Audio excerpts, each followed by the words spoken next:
கிறிஸ்துவுக்குள் அன்பாளிக்கப்பட்ட அன்புக்குரிய சகோதர சகோதரர்களே, யாவருக்கும் கிறிஸ்துவுக்குள் அன்பை வாழ்த்தையும் தெரிவித்துக் கொள்கிறேன். தேவன் தாமே கிருபையா தந்த நாளுக்காக நன்றியோடு ஸ்தோத்திரிக்கிறேன். நம்முடைய யூடியூப் சேனலை ஃபாலோ பண்ணுற சகோதர சகோதரிகளுக்கு அன்பின் நல்வாழ்த்துக்கள். தேவனுக்கு மகிமை உண்டாதாக. இன்றைக்கி என்ன பாடம் பார்க்க போகிறோம் பார்த்தீங்கன்னா, அன்புக்குரிய சகோதர சகோதரர்களே, நோவாவின் குமாரர்களை குறித்து பார்க்க போகிறோம். அதை வரிசைப்படுத்தி பார்க்க போகிறோம். சேம், காம், யாபேத்துங்கிறான என்பவர்களை குறித்து சொல்லப்பட்டிருக்கு. இல்லை யார் ஃபஸ்ட்டு, யார் செகண்ட், யார் தேர்டுங்கிறான விஷயத்த நம்ம பார்க்க போகிறோம். சமீபத்தில் என்ன பார்த்தீங்கன்னா, இப்போ ஒரு யூடியூப் சேனலில் ஒரு வேத மாணவர்கள் என்ன பண்ணுறாங்க பார்த்தீங்கன்னா, ஒரு ஒரு விஷயம் பார்த்தோம். அவங்களுடைய கலந்துரையாடலில் என்ன பேசியிருக்காங்கன்னு பார்த்தீங்கன்னா, அந்த சேம், காம், யாபேத்தருடைய ஒரு கலந்துரையாடலில் ஒருத்தர் கேள்வி கேட்டிருக்காரு. அதுக்கு பதில் சொல்லியிருக்காங்க. அதில் என்ன போட்டிருக்காங்க பார்த்தீங்கன்னா, இதில் யாபேத் மூத்தவர், சேம் ரெண்டாவது, காம் மூன்றாவது அப்படிங்கிற விஷயத்தை வருத்தப்படுத்தி அவங்க சொல்லியிருக்காங்கன்னு பார்க்கும். அதுக்கு வசன ஆதாரத்தோடலாம் கொடுத்துருந்தாங்க. அது உண்மையாங்கிறான விஷயத்த நம்ம பார்க்க போகிறோம். ஆனால் பார்த்தீங்கன்னா, அந்த வருஷப்படி பார்த்தீங்கன்னா அது வேதத்துக்கு இசைவா இல்லை, அது தவறாக இருக்குன்னு பார்க்கும். அது என்னங்கிறான விஷயத்த நம்ம பார்க்க போகிறோம். வேதத்தோட இசைவாக பார்க்க போகிறோம். ஆனால் அவங்க சொன்னது பார்த்தீங்கன்னா, அவங்களும் வேதத்துலேருந்து தான் சொல்லியிருக்காங்க. அது இசைவாக இருந்த மாதிரி தான் தெரிஞ்சு. ஆனால் வேத ஆராய்ச்சி என்ற தலைப்பின் கீழே தான் வேதத்தை தியானித்து இந்த காரியங்களை பார்க்கலான்னு பார்க்கும். அதான் வேத வாக்கிலே ஆராய்ந்து பாருங்கள், அவைகளால் நித்திய ஜீவன் என்கிறீர்களே, என்னை குறித்து சாட்சி கொடுப்பது இவைகள் என்று. அப்போ வேத வாக்கியங்களை ஆராய்ந்து பார்க்கணும். அவைகளால் தான் நமக்கு நித்திய ஜீவன். அப்போ முடிவில்லா உலகத்துக்கு போகணுன்னா வேதத்தை ஆராய்ச்சி கரெக்டாக நம்ம பார்த்து பேசணும்னு பார்க்கும். அதனால தான் அந்த வேதத்தை எழுதி முடித்து அதை வெளிப்படுத்தல் 22ஆம் அதிகாரத்தில் கடைசியாக சொல்லி முடிக்க முடிச்சு என்ன சொல்கிறாங்கன்னா, இந்த தீர்க்க தரிசன வசனத்திலே உன்னையும் கூட்டையும் குறைச்சியும் எழுதக்கூடாது, பேசக்கூடாதுன்னு சொல்லியிருக்காரு. அப்படி நீங்கள் கூட்டி குறைச்சி நீங்கள் பேசுனீங்கன்னா பண்ணிச்சுடுங்க, உங்களோட பரிசுத்த பங்கை நீங்கள் இழந்துருவீங்க. அதாவது பரலோக ராஜ்யத்தை அந்த பங்கை இழந்துருவீங்க. தேவன் கொடுக்குற ஆசீர்வாதத்தை நீங்கள் இழந்துருவீங்க. பரலோகம் போகிற ஸ்லாக்கியத்தை இழந்துருவீங்கிறான விஷயம் சொல்லியிருக்காங்க. அதனால் நம்ம தேவனுடைய சத்தியங்களை பேச முடிச்சல ரொம்ப யோசித்து நிதானமாக நினச்சது நம்ம பேசணும்னு பார்க்கும். ஏன்னா அந்த விஷயத்தை நம்ம மட்டும் பேசுகிறது இல்லை, மற்றவங்களே நினச்சிக்கிறோம். அந்த தவறான ஒரு உபதேசத்துக்குள்ளே அடித்ததை கடந்து போகிறதுக்கு நம்ம நினச்சிடோம் கூட்டிகிட்டு போகிற விதமாக இருக்குது. அதனால் நம்ம என்ன பண்ணுறோம் பார்த்திங்கன்னா, சத்தியத்தையே சத்தியம் மாதிரி பேசணும். சத்தியங்கிறது உண்மைன்னு பார்க்கும். அந்த உண்மையாக நம்ம பேசிட்டோம்னா நம்ம மேலே எந்த ஒரு விஷயம் இல்லை அப்படின்னு பார்க்கும். அதான் நம்ம தூசியை உதற விட்டு போகிற மாதிரி விஷயம் பார்க்கும். அதனால் அந்த உண்மை தன்மை என்ன செய்யலாம், நம்ம பார்த்து முடிக்கலாம் பார்க்கும். வாசிக்கலாம். ஆதியாகமம் 5ஆம் அதிகாரம் 5:32 வசனங்களை வாசிக்கிறேன். நோவா 500 வயதாக இருந்தபோது சேம், காம், யாபத்தை பெற்றான்ட்டு. அப்போ நோவாவுக்கு 500 வயதாக இருக்கும் பட்சத்தில் பார்த்தீங்கன்னா சேம், காம், யாபேத் என்பதில் பெற்றான்ருக்கு. இப்போ அந்த 500 வயதில் 3 பேரை பெற்றாங்களான்னு பார்த்தீங்கன்னா கிடையாது. அப்போ நோவாவுக்கு 500 வயதாக இருக்கும் பட்சத்தில் அந்த 3 குமாரர்கள் இருக்கார்கள் என்று வேதத்தில் ரெக்கார்ட் பண்ணப்படுதுன்னு பார்க்கும்.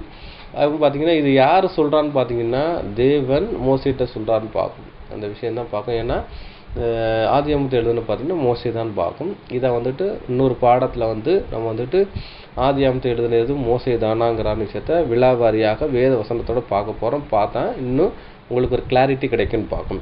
அப்போ நோவாவினுடைய 500 வயதாக இருக்கும் போச்சுல அந்த சேம், காம், யாபேத் என்பவர்கள் பெற்றிருக்காங்க. அப்படின்னா தேவன் நோவாவை சந்திக்கும் போச்சுல இவங்களுக்கு 3 குமாரர்கள் இருக்கிற மாதிரி அங்கே சொல்லப்படுதுன்னு பார்க்கும். இதில் என்னென்னா, இதில் ஃபஸ்ட்டு, செகண்டு, தேர்டு யாருன்னு பார்க்க போகிறோம். அப்போ சேம் யாபேத்துக்கு தம்பியாக இருக்கிறாருங்கிறான விஷயத்த சொல்லப்படுதுன்னு பார்க்கும். அது ஆதியாகமம் 10ஆம் அதிகாரம் 21ஆம் வசனத்தில் சொல்லப்பட்டிருக்கு. சேமுக்கு பிள்ளைகள் பிறந்தார்கள், அவன் ஏபேருடைய சந்ததிக்கும் எல்லாருக்கும் தகப்பன், மூத்தவனாகிய யாபேத்துக்கு தம்பியாக இருந்தான்னு பார்க்கும். அப்போ அந்த ஏபேர் அப்படிங்கிறான விஷயம் பார்த்தீங்கன்னா, ஏபேருங்கிறத எபிரேயருங்கிறத அழைக்கப்பட்டான்னு பார்க்கும். அந்த எபிரேயர்ஸுடைய சந்ததி யார் மூலமாக வந்துச்சுன்னு பார்த்தீங்கன்னா அந்த சேம் மூலமாக தான் வந்துச்சு. அவர் தான் தகப்பன்னா அது வம்சத்துக்கு, ஏபேருடைய வம்சம், எபிரேய வம்சத்துக்கு தகப்பன் யார் பார்த்தீங்கன்னா சேம்னு பார்க்கும். அப்போ பார்த்தீங்கன்னா இங்கே சொல்லும் போச்சில் பார்த்தீங்கன்னா அவர் வந்துட்டு யாபேத்துக்கு தம்பியாக இருக்கிறான்னு பார்க்கும். சேம் வந்துட்டு யாருக்கு தம்பியாக இருக்கும்போது யாபேத்துன்னு பார்க்கும். அப்போ யாபேத் தான் மூத்தவன் பார்க்கும், சேம் வந்து தம்பின்னு பார்க்கும். அப்போ ஒரு ரெண்டாவதா மூணாவதாங்கிறது ஒரு கேள்விக்குறி தான் பார்க்கும். இதை ஒரு விஷயம் வச்சுக்கணும்னு பார்க்கும். அடுத்தபடியாக பார்த்தீங்கன்னா வாசிக்கலாம். ஆதியாகமம் 9ஆம் அதிகாரம் 24-25. நோவா திராட்சரசத்தை தெளிந்து விழித்தபோது தன் இளைய குமாரன் தனக்கு செய்ததை அறிந்து, கானான் சபிக்கப்பட்டவன், தன் சகோதரருக்கு அடிமையாக இருப்பான் என்றார். அப்போ பார்த்து சொல்றாரு, தன் இளைய குமாரன் செய்ததை இருக்கு. அந்த இளைய குமாரன் யாருன்னு பார்த்தீங்கன்னா அங்கே கீழே 25 வசனம் சொல்றது கானான் இருக்கு. அப்போ கானான் இளைய குமாரன்கிறான விஷயம் சொல்லப்படுதுன்னு பார்க்கும். அப்போ இளைய குமாரன்னா கடைசி குமாரங்கிறான விஷயத்த அவங்க மென்ஷன் பண்ணி தான் என்ன சொல்லிட்டாங்க பார்த்தீங்கன்னா, இவங்க வந்துட்டு கடைசிங்கிறான விஷயம் சொல்லப்படுதுன்னு கடைசி குமாரன் யார் இருக்காங்கன்னா காம் தான் கடைசி குமாரன் சொல்லி அவங்க நினைச்சாங்க அந்த யூடியூப் சேனலில் சொல்லியிருக்கான்னு பார்க்கணும். அப்போ இளைய குமாரனுங்கிறான விஷயம் பார்த்தீங்கன்னா மூத்தவன் இளையவன் அப்படின்னா, மூத்தவன் இளையவன்னா இளையவன் இரண்டாவதையும் குறிக்கும் கடைசியை குறிக்கும் பார்க்கும். அதே இது வேதத்தில் பார்த்தீங்கன்னா மூத்தவள் இளையவன் இருக்கும். அந்த மூத்தவள்ங்கிறது முதல் பிறந்தவர், இளையவங்க ரெண்டாவது இல்லைன்னா கடைசி, அப்படி ரெண்டு அர்த்தத்தை நம்ம வச்சுக்கலாம் பார்க்கும். அதே மாதிரி தாவீதை குறித்து சொல்ல முச்சில் அவர் 7வது இளைய குமாரன் இருக்கு. அப்போ 7வதையும் அதாவது கடைசியாக தான் கடைசியாக இந்த இளைய குமாரங்கிறான விஷயம் சொல்லப்படுது. 2வது குமாரன் குமாரத்திகள் குறிக்க முச்சிலே அங்கே நினைச்சது இளையவங்கிறான விஷயம் சொல்லப்படுதுன்னு பார்க்கும். தமிழில் அந்த இளையவன் அப்படிங்கன்னா தம்பிங்கிறான தான் ஒரு விஷயத்த அங்கே சொல்லப்படுதுன்னு பார்க்கும். இப்படி ஒரு விஷயம் இருக்குன்னு பார்க்கும். அதனால் அனுப்பக்கூடிய சொகுசூரில் இன்னும் டீட்டெயில்ஸாக என்ன பார்க்கலான்னு பார்க்கும். அப்போ நோவாவின் குமாரின் வம்ச வரலாறு அப்படின்னு பார்த்தீங்கன்னா ஆதியாகமம் 10ஆம் அதிகாரத்தில் சொல்லப்பட்டிருக்கும். அந்த அதிகாரத்தை சொல்ல அந்த வம்ச வரலாறுல பார்த்தீங்கன்னா நோவாவின் குமாரனாகிய சேம், காம், யாபேத் என்பவருடைய வம்ச வரலாறு. ஜலப்பிரத்து பின்பு அவருடைய குமாரர்கள் பிறந்தார்கள் சொல்லி முதல்ல என்ன சொல்ல யாபேத் சொல்லப்பட்டிருக்கு. இப்போ யாபேத் தான் யாருன்னு பார்த்தீங்கன்னா அவர் முதல் பிறந்தவர் அப்படின்னு பார்க்கும். அது எங்கே வாசிக்கணும் பார்த்தீங்கன்னா ஆதியாகமம் 10ஆம் அதிகாரத்தில் 1 முதல் 5 வசனங்கள் வாசிச்சிங்கன்னா அந்த யாபேத்துடைய வம்ச வரலாறு அங்கே குறிக்கப்பட்டு பார்க்கும். அது விஷயம். 2வது பார்த்தீங்கன்னா காமனுடைய வம்ச வரலாறு குறிக்கப்பட்டிருக்கும். ஆதியாகமம் 10ஆம் அதிகாரம் 6 முதல் 20 வசனங்கள் படிச்சிங்கன்னா காமனுடைய வம்ச வரலாறு குறிக்கப்பட்டிருக்கும் பார்க்கும். அதே மாதிரி பார்த்தீங்கன்னா சேமனுடைய வம்ச வரலாறு பார்த்தீங்கன்னா ஆதியாகமம் 10ஆம் அதிகாரம் 21ஆம் வசனத்திலிருந்து 32ஆம் வசனம் வரைக்கும் குறிப்பிட்டிருக்கும் பார்க்கும். இந்த ஆர்டர் வரிசை பார்த்தீங்கன்னா வம்ச வரலாறு பார்த்தீங்கன்னா யாபேத் மூத்தவர், அதுக்கப்புறம் காம் 2வதவர், சேம் 3வதவர் அப்படிங்கிற விஷயம் சொல்லப்படுதுன்னு பார்க்கும். இதை எப்படி நம்ம புரிஞ்சுக்கலாம்னு பார்த்தீங்கன்னா அன்புக்குரிய சொகுசூரில் நம்ம வீட்டில் ரேஷன் கார்டு இருக்குது. இந்த ரேஷன் கார்டில் என்னச்சுவோம் மூத்தவர் முதலையும் அதை வயதின் அடிப்படையில் மூத்தவரையும், 2வது அடுத்த வயது அடிப்படையில் 2வதையும், அதுக்கப்புறம் வயதின் அடிப்படையில் 3வதையும் தான் குறிப்பிட்டுன்னு பார்க்கணும். அதே அடிப்படையில் தான் இங்கே வயதின் அடிப்படையில் அந்த வம்ச வரலாறு எழுதும் போச்சில் இங்கே என்ன சொல்லப்பட்டிருக்குன்னா யாபேத் மூத்தவரும், அதுக்கு காம் 2வதும், அதுக்கப்புறம் பார்த்தீங்கன்னா 3வது சேமை இங்கே குறிக்கப்படுதுன்னு பார்க்கும். இதை வந்துட்டு இன்னும் என்ன சொல்லும் பார்த்தீங்கன்னா இதை வந்து ஏற்றுக்கொள்ள முடியாத மாதிரி இருக்குன்னு பார்க்கும். ஏன்னா அங்கே ஒரு வசனம் என்ன சொல்றேன் இளையவர்னு சொல்லியிருக்க, அதுக்கு வந்துட்டு அப்படி பார்க்கும் போது பார்த்தீங்கன்னா இங்கே ஒரு மாற்று கருத்து மாதிரி சொல்லப்பட்டிருக்கும். ஆனால் இங்கே வந்துட்டு அழகாக சொல்லப்படும் வம்ச வரலாறு எழுதும் போச்சில் அந்த ஆர்டர் விஷயம் தான் சொல்லப்பட்டிருக்கும். அந்த ஆர்டர் விஷயம் பார்க்கும் போச்சில் யாபேத் முதலையும், காம் 2வதும், 3வது சேமுங்கிறான விஷயம் சொல்லப்படுதுன்னு பார்க்கும். அப்போ இதுக்கு ஒரு இதை ஒத்து வேற ஏதாட்டி ஒரு விஷயம் இருக்கா, இதே வம்ச வரலாறுல ஆர்டர் விஷயம் வேற ஏதாட்டு இருக்கான்னு பார்த்தீங்கன்னா அதை பார்த்தீங்கன்னா ஆதியாகமம் 4ஆம் அதிகாரத்தில் ஆதாமின் குமாரனுடைய வம்ச வரலாறு சொல்லப்பட்டிருக்கும். அதில் பார்த்தீங்கன்னா காயினை குறித்து சொல்லியிருக்கும், அவரும் முதல் பிறந்தவர். 2வது ஆபேல் மரித்த விஷயத்தை அவங்க சொல்லப்பட்டிருக்கும். 2வது சேத்தினுடைய வம்ச வரலாறு சொல்லப்பட்டிருக்கும். பார்த்தீங்கன்னா ஆதியாகமம் 4ஆம் அதிகாரத்திலிருந்து 5ஆம் அதிகாரத்தில் இந்த விஷயங்கள் குறிப்பிட்டிருக்கும். அதுக்கப்புறம் காயின், ஆபேல், சேத் அதுங்கிற விஷயத்த சொல்லப்பட்டிருப்பாங்க. அப்போ இவங்க ஆர்டர் விஷயம் பார்த்தீங்கன்னா காயின் தான் மூத்தவர், ஆபேல் 2வதவர், ஆபேலுக்கு பதிலாக சேத் வந்திருக்காருன்னு பார்க்கும். இந்த விஷயத்தில் இருக்குன்னு பார்க்கும். அதுக்கப்புறம் பார்த்தீங்கன்னா தேராகருடைய வம்ச வரலாறு நம்ம படிக்கலாம். அது வந்துட்டு ஆதியாகமம் 11ஆம் அதிகாரம் 26 முதல் 29 வரை பார்க்கலாம். அதில் பார்த்தீங்கன்னா அபிரகாம், நாகூர், ஆரான்கிற விஷயம் சொல்லப்பட்டு பார்க்கும். வாசிக்கிறேன். பார்த்தீங்கன்னா தேராக 70 வயதான போது ஆபிரகாம், நாகூர், ஆரான் என்பவர்களை பெற்றான் இருக்கு. இப்போ பார்த்தீங்கன்னா அங்கே வந்து சேம், காம், யாபேத்ங்கிற விஷயம் சொல்லப்பட்டிருக்கு. அங்கே பார்த்தீங்கன்னா யாபேத் தான் மூத்தவர், 2வது காம், 3வது தான் வந்துக்கிட்டு சேம் இருக்கு. ஆனால் இங்கே வந்துட்டு வந்து ரெவைல்ஸில் சொல்ல மாதிரி இருக்கும், ரெவைல்ஸில் போன மாதிரி இருக்கும். ஆனால் பார்த்தீங்கன்னா இங்கேயும் அதே மாதிரி தான் போட்டிருக்கு. இங்கே பார்த்தீங்கன்னா இங்கே தேராக ஆபிரகாம் தான் கடைசி. அங்கே பார்த்தீங்கன்னா ஆரான், நாகூர், ஆபிரகாம், நாகூர், ஆரான்ங்கிற விஷயம் பார்த்துருக்கோம். இங்கேயும் வந்துட்டு பார்த்தீங்கன்னா ஆர்டர் வயசு இல்லாமல் ரிவெல்ஸில் சொன்ன மாதிரி இருக்கும் பார்க்கும். ஏன் இங்கே எப்படி சொல்லப்பட்டிருக்குன்னு பார்த்தீங்கன்னா இங்கே வந்துட்டு தேவனுடைய திட்டத்தில் சேம் வந்துக்கிட்டு பார்த்தீங்கன்னா அந்த ஏபேருடைய சந்ததி வரும், அவங்க தேவ பக்தி உள்ள சந்ததிகள்னு பார்க்கும். அதனால தான் என்ன பண்ணுறோம் பார்த்தீங்கன்னா அங்கே சேமை முன்னிலைப்படுத்தி சேம், காம், யாபேத்துங்கிற விஷயம் சொல்லப்படுது. 2வது பார்த்தீங்கன்னா சொல்கிறதுக்கு அந்த விஷயம் ஈஸியாக இருக்குது, சேம், காம், யாபேத்னு இருக்குது. அது மாதிரி நீங்கள் சொல்ல முடிச்ச யாபேத், காம், சேம் அப்படின்னு சொன்னா அதோட வார்த்தையோட ப்ரொனன்சியேஷன் கொஞ்சம் வந்துட்டு குளறுபடியாகுன்னு பார்க்கும். யாபேத், காம், சேம் அப்படிங்கிறத கொஞ்சம் என்னது கொஞ்சம் வந்து நிதானித்து பேசினா தான் அது புரியும்னு பார்க்கும். ஆனால் சேம், காம், யாபேத்னா அப்படி சொல்கிறதுக்கு வார்த்தை வந்து ஈஸியாக இருக்குன்னு பார்க்கும்.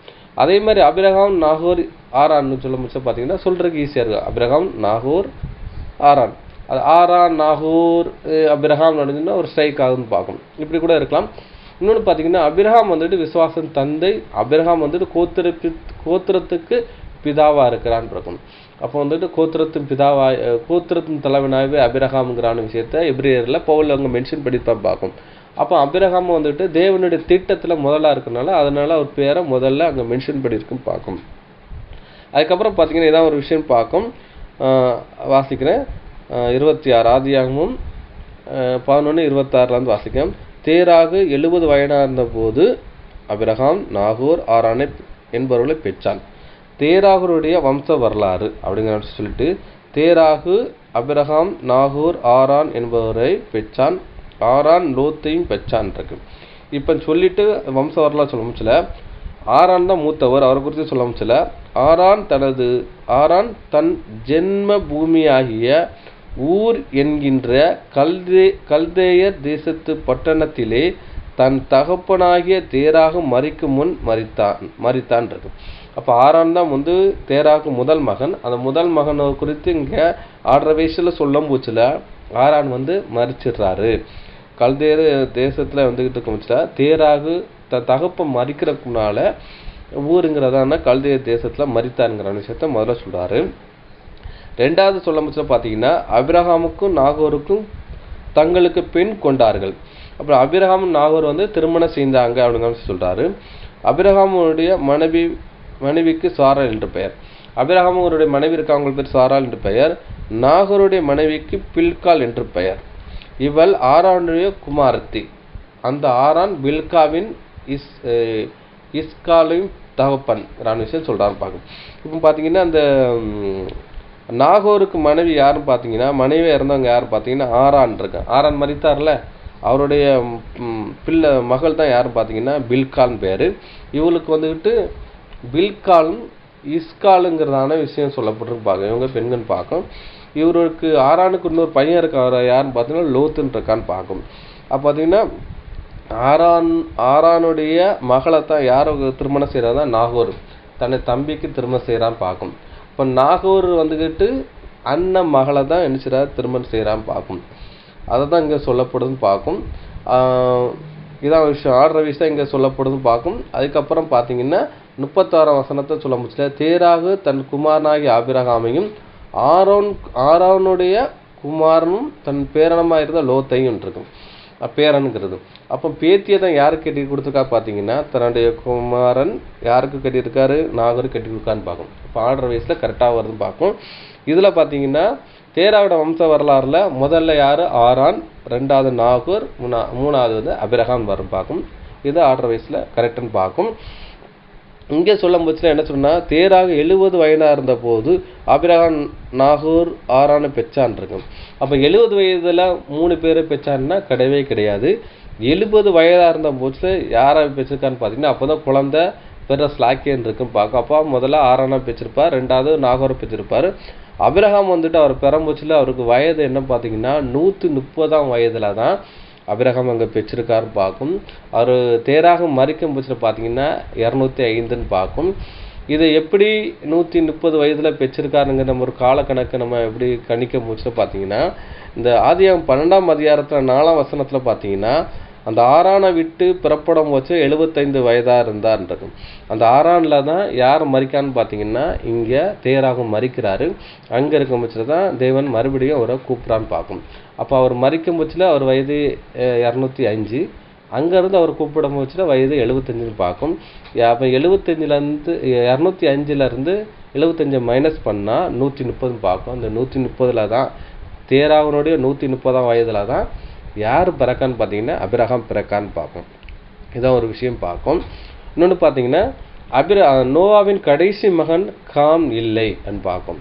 அப்போ யார் தான் பார்த்தீங்கன்னா சேம் தான் கடைசி மகன்கிற விஷயத்த நம்ம பார்க்க போகிறோம். இதான் நம்ம குறிப்பாக பார்க்க போகிறோம். ஆதியாம் 11ஆம் அதிகாரம் 10ஆம் வசனத்தில் சேமுடைய வம்ச வரலாறு இங்கே சொல்லப்பட்டிருக்கும் பார்க்கும்.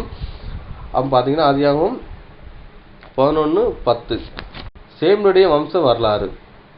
ஜலப்பிரத்து உண்டான 2 வருஷத்துக்கு பின்பு சேம் 100 வயதாக இருந்தபோது அர்பக்சாத்தை பெற்றான். சேமருடைய வம்ச வரலாறு. ஜலப்பிரியம் உண்டான 2 வருஷத்திற்கு பின்பு சேம் 100 வயதாக இருந்தபோது அர்பக்சாரை பெற்றான் இருக்கு. பார்த்தீங்கன்னா ஜலப்பிரியம் உண்டான 2 வருஷத்துக்கு பின்பு சேம் 100 வயதாக இருந்தான். அர்பக்சாதை பெற்றான் இருக்கும். அப்போ ஜலப்பிரியம் வரும்போச்சுல நோவாவுக்கு வந்துன்னா 600 வயதுன்றது சொல்லப்படும். 600 வயது முடிஞ்சதுக்கப்புறம் அவர் வந்துச்சுல பார்த்தீங்கன்னா அங்கே ஜலப்பிரியம் வந்ததுன்னு சொல்றதுக்கு அதை கூட படிக்கலாம். ஆதியாகமம் 7:11 நோவாவுக்கு 600 வயதாகும் வருஷம் 2ஆம் மாதம் 17ஆம் தேதி அந்த நாளிலே மகா ஆழத்தின் ஊற்றுக்களெல்லாம் பிளந்தது, வானத்தின் மதுடெல்லாம் திரண்டது, 40 நாள் இரவும் பகலும் பூமியிலே மழை பெய்ந்ததுன்றது. அப்போ பார்த்தீங்கன்னா அப்போ நோவாவுக்கு 600 வயது ஃபில்ஃபில் ஆகி 601ஆம் வயது அடியெடுக்க வைக்கிறது. 600 வயது முடிஞ்சு 2ஆம் மாதம் 17ஆம் தேதியில் இங்கே ஜலப்பிரளயம் வருதுன்னு சொல்கிறது. அதுக்கப்புறம் தான் 40 நாளுங்கிறான 40 நாள் இரவும் பகலும் அங்கே மழை பெய்ததுங்கிறான விஷயம் சொல்லப்படுதுன்னு பார்க்கும். பார்த்தீங்கன்னா அப்போ 600 வயது யாருக்கு? நோவாவுக்கு 600 வயதுன்னு பார்க்கும். அதில் பார்த்தீங்கன்னா 2 வருஷத்து கழித்து நோவாவுக்கு பிள்ளை பிறந்ததுங்கிறான விஷயம் சொல்லப்படுது பார்க்கும். பேழையில் 1 வருஷம் இருக்காங்க, 1 வருஷமும் 10 நாள் இருக்காங்க. பேழை விட்டு வெளியே 1 வருஷம் கழித்து அதுக்கப்புறம் தான் எனக்கு குழந்தை பிறதும் பார்க்கும். அப்போ நோவாவுக்கு 602ல் இருக்கும் பட்சத்தில் தான் என்ன பண்ண பார்த்தீங்கன்னா சேமுக்கு 100 வயது அங்கே ஃபுல்ஃபில் ஆகும் பார்க்கும். இருக்கும் பட்சத்தில் 100 வயது. அப்போ நோவாவுக்கு 602. அப்போ 1 வருஷம் பேழையில் இருக்காரு, 1 வருஷம் கழிச்சு அப்போன்னா 602 இருக்கு பார்க்கும். நோவாவுக்கு 602 வயது இருக்கும் பட்சத்தில் சேமுக்கு என்ன செய்யுது 100 வயதுன்னு பார்க்கும். அப்போ நோவா 602ல் வந்துக்கிட்டு 100 மைனஸ் பண்ணுறோம். இந்த 100ங்கிறது என்ன? சேமனுடைய வயது 100ன்னு பார்க்கும். இது எப்படின்னா ஜலப்பிரயம் முடிஞ்சு 2 வருஷம் கழிச்சு அவருக்கு வயது 100ன்னு பார்க்கும். அப்போ 602ன்னு பார்க்கும். நோவாவின் 602 வயதையும் இவரோட சேமனுடைய வயது 100ஐயும் கழிச்சா 502 வயது வருதுன்னு 502 வருது. இந்த 502ங்கிறது நோவாவினுடைய வயதுன்னு பார்க்கும், 602ன்னு பார்க்கும். அப்போ நோவாவின் 502ஆம் வயதில் தான் யார் பிறக்கான்னு பார்த்தீங்கன்னா இங்கே சேம் பிறக்கான்னு பார்க்கும். அதனால தான் தெய்வம் சொல்லும் போது நோவாவுக்கு 500 வயதாக இருக்கும் போதுல சேம் கம் யாபத்தை பெற்றானுங்கிறான விஷயத்தை சொல்லப்படுதுன்னு பார்க்கும். அப்போ இது கொஞ்சம் மேட்சாக வருதுன்னு பார்க்கும். அப்போ ஜலப்பிரியத்தும் போது அப்போ சேமுக்கு வயது என்ன பார்த்தீங்கன்னா 98 வயது. இப்போ ஜலப்பிரியம் வரவங்க 98ன்னு பார்க்கும். அப்போது நோவாவுக்கு 600 வயதுன்னு பார்க்கும். அப்போ ஜலப்பிரியம் வெளியே 2 வருஷம் கழிச்சு தான் அவருக்கு குழந்தை பிறக்குன்னு பார்க்கும். உதாரணத்துக்கு பார்த்தீங்கன்னா அப்போ ஒரு விஷயம் நம்மளுக்கு என்ன சொல்லணும்னா இப்படி கூட சிந்திப்பாங்க சிலர். பிரதரை நோவாவுக்கு 500 வயதுக்கு அப்புறம் குழந்தை பிறந்திருக்கலாமே அப்படின்னு கூட ஒரு சந்தேகம் கூட வரலான்னு பார்க்கும். அதன் அடிப்படை நம்ம என்ன பண்ண பார்த்தீங்கன்னா அந்த சகோதரர்கள் சொல்லியிருக்காங்களா என்ன சொல்கிறாங்கன்னா காம் கடைசி சகோதரன் சொல்லியிருக்காங்க. அதன் அடிப்படையில் நம்ம என்ன இப்போ பார்க்க போகிறோம். நோவாவுக்கு 500ஆம் வயதில் யாபேஸ் பிறந்திருந்தால் என்று அவர் எப்போ பிறந்தான்னு தெரில. இப்படி நம்ம ஒரு மாறுபட்ட சிந்தனையோடு சிந்திக்கலாம். நோவாவுக்கு 500ஆம் வயதிலே யாபேஸ் பிறந்திருக்கான்னு பார்க்கலாம். அப்போ வந்துட்டு தொடக்கத்தில் பிறந்திருக்க மாட்டார். நோவாவோட 500ஆம் வயதுன்னு 10ஆம் மாதம் பிறந்திருப்பார். 10 மாதம் கழித்து தான் ஒரு குழந்தை பிறக்கும் பார்க்கும். 280 நாள் கழிக்கணும். 280 நாள் கழிச்சா ஒரு ஆண் பிள்ளை பிறப்பான்னு பார்க்கும். அப்போ 280 அவன் பார்த்தீங்கன்னா வருஷத்துக்கு 12 மாதம் பார்க்கும். அப்போ 10 மாதம் பாருது. அந்த 10 மாதத்தில் என்ன செய்வார், ஒரு குழந்தை பிறக்கு. ஸ்திரீகளுக்கு வந்து உதிரைப்போக்கு இரத்தப்போக்கு இருக்கும். அது ஒரு 40 நாள் இருக்கும். 40 நாள் முடிஞ்சு ஒரு 10 நாள் பார்த்தீங்கன்னா ஒரு 20 நாள் பார்த்தீங்கன்னா அது வந்துட்டு பார்த்தீங்கன்னா கிட்டத்தட்ட 2 மாதம் ஃபுல்ஃபில் ஆயிரும் பார்க்கும். அப்போ ஒரு வருஷத்தில் ஒரு குழந்தை தான் நினச்சது அங்கே பிறக்கிற வாய்ப்பு இருக்குன்னு பார்க்கும். அப்போ 2வது வருஷத்தில் ஒரு குழந்தை பிறந்ததுக்கு வாய்ப்பு இருக்கான்னு பார்த்தீங்கன்னா வேதத்தில் அடுத்தடுத்த வருஷமாக குழந்தை பிறந்த மாதிரி எங்கேயும் எந்த ரெக்கார்டு இல்லைன்னு பார்க்கும். 2 வருஷம் 3 வருஷம் அப்படிலாம் இருக்குன்னு பார்க்கணும்னா 100 வருஷம் கழிச்சு கூட பிறந்ததுக்கு 35 வருஷம் கழிச்சு கூட குழந்தை பிறந்து பார்க்கும். 1 by 1 குழந்தை பிறந்திருக்குள்ள அவ்வளோ ரெக்கார்ட்ஸ் இல்லைன்னு பார்க்கும். அப்படி பார்த்தீங்கன்னா ஒரு வருஷம் கழிச்சு அடுத்த குழந்தை பிறந்திருந்தால் நோவாவினுடைய 501ஆவது வயதில் இன்னொரு குழந்தை பிறந்திருந்தால் அப்போ நினச்சிருக்குது அது 500 நோவாவின் 501 10ஆவது மாதம் குழந்தை பிறந்திருக்கு. அது வந்து சேமு பிறந்திருக்கான்னு வைங்க. அவங்க சொன்னாங்க காம் வந்து கடைசி குழந்தைன்னு சொன்னாங்கன்னா சேமு 2ஆ பிறந்தா வச்சிருக்கலாம். அப்படி ஒரு கணக்கில் வச்சுக்கலாம்னு வைங்களேன், வச்சிருக்கலாம். அப்போ இந்த 500ஆம் வயது 10ஆம் மாதத்தில் பிறந்திருப்பார். அதே மாதிரி பார்த்து 2 மாதம் அங்கே இதாகிரும்.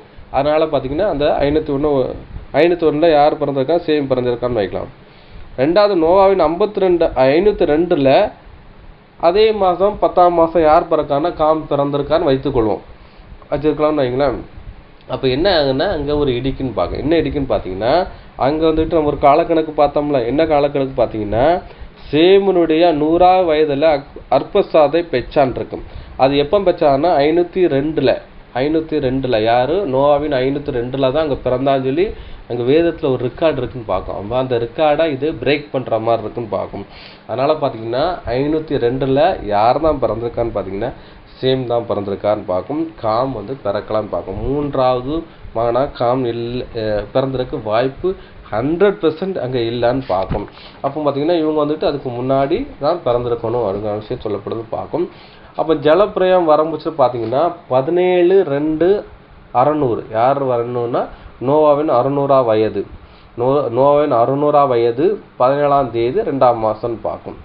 அதே மாதிரி பேழையை விட்டு வெளியே வந்து 2ஆம் உலகத்துக்கு வருதுன்னு பார்க்கும்.